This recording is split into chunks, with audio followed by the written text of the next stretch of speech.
this is not going to merit that response. That was too much, guys. Doug, I wanted to say, I used to work at Chick-fil-A, and I like to sit in the parking lot on Sundays and like laugh at people who like pull up in the drive-thru and sit there for like 25 minutes. That was a fun Sunday activity for me, personally. I went on a date recently, and it didn't go very well. Pretty sure the girl was on her period because she was in a really bad mood all night. And also, she got mauled by a bear at the movies. It was the most realistic screening of Scooby-Doo in 3D ever. I'm kidding. She wasn't mauled by a bear, and she wasn't on her period. She wasn't even on a date with me. Some people sat in the theater near me, and if a cute girl sits near me in the theater, I like to pretend that she's on a date with me.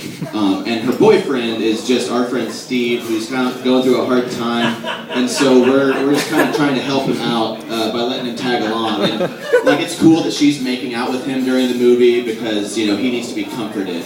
But things get really awkward when I put my arm around her and try to make out and get kicked out of the theater. That kind of shatters the illusion for me. I don't do that. I would not make out with a stranger. I paid $10 to see a movie. No, that's a lie too. I paid for a senior ticket because they just don't really check. I don't really have very good skills with ladies. It kind of boils down to at work. Whenever I take a girl's order, I'll make stupid jokes. Like if she pays in all $1 bills, I'll be like, "But I can guess where you work." Because the quickest way to get a girl, and the easiest way, is to call her a cheap stripper. Or if she pays with a credit card, I'll make sure to remember her name for later and look her up on Google or Facebook for research. But I'll never utilize it because there's no way, like, I can shoehorn in the movie He's Just Not That Into You, like, into casual conversation with this girl.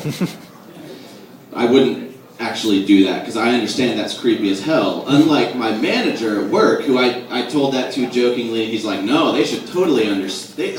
That's acceptable. This is the 21st century. They should expect that." But it's expected from this guy. He's the same man who refers to any woman as a female, making her sound as unhuman as possible.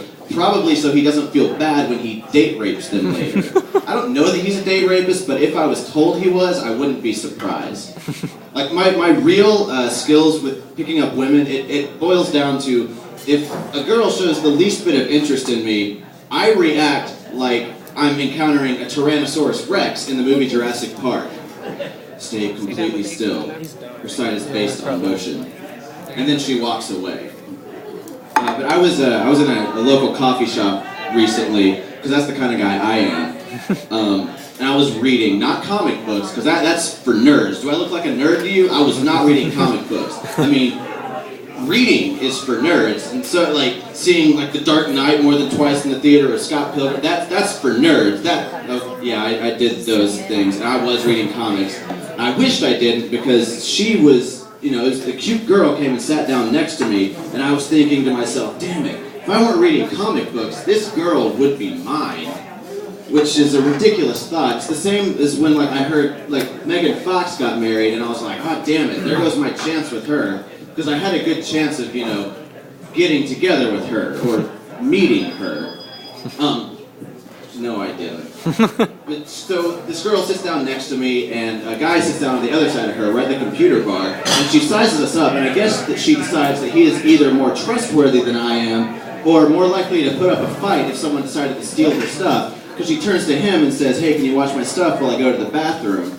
And I mean, I think she made the right choice, because I would have given her computer away to the first person to give it a passing glance. I don't even care. She goes to the bathroom and then comes back. When she sits back down, the guy who was watching her stuff tries to strike up conversation with her. He's like, "So, are you a student?" And she, like, they talk, and, like, I overhear and hear that she's a student studying psychology, writing a paper on Nietzsche.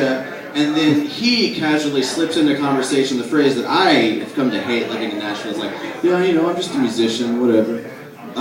And that, for some reason, is a huge babe magnet, and I don't get it.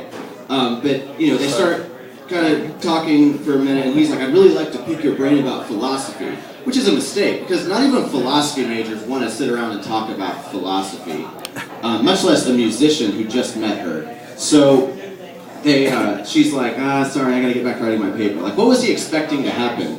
Did he think that she was going to be like, Yeah, all right, let's talk about philosophy. And like, they're standing there talking, and he just looks at her after about a minute and a half, and is like, I'm sorry, I couldn't focus on anything you're saying. Your eyes are too beautiful. And then like, that's gonna get him in the door, and by the door I mean her vagina.